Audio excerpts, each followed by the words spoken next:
الحمد لله حمدا كثيرا طيبا مباركا،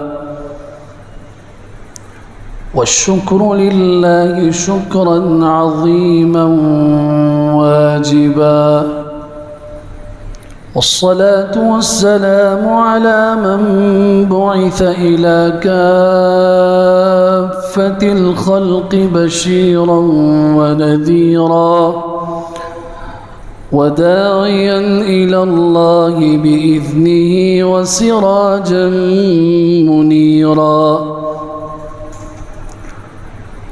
أعوذ بالله من الشيطان الرجيم. بسم الله الرحمن الرحيم.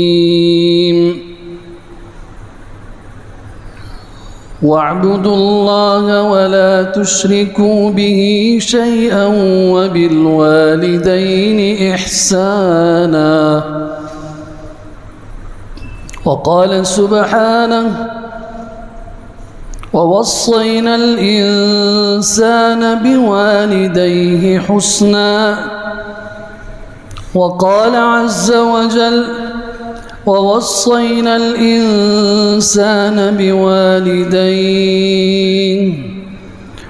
حملته أمه وهنا على وهن وفصاله في عامين أن اشكر لي ولوالديك إلي المصير. وقال تبارك وتعالى: وقضى ربك ألا تعبدوا إلا إياه وبالوالدين إحسانا إما يبلغن عندك الكبر أحدهما أو كلاهما فلا تقل لهما أف ولا تنهرهما وقل لهما قولا كريما واخفض لهما جناح الذل من الرحمة وقل رب ارحمهما كما ربياني صغيرا. وعن أبي هريرة رضي الله تعالى عنه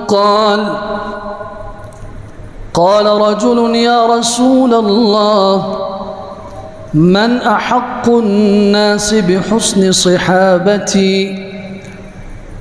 قال: أمك. قال: ثم؟ قال: أمك. قال: ثم؟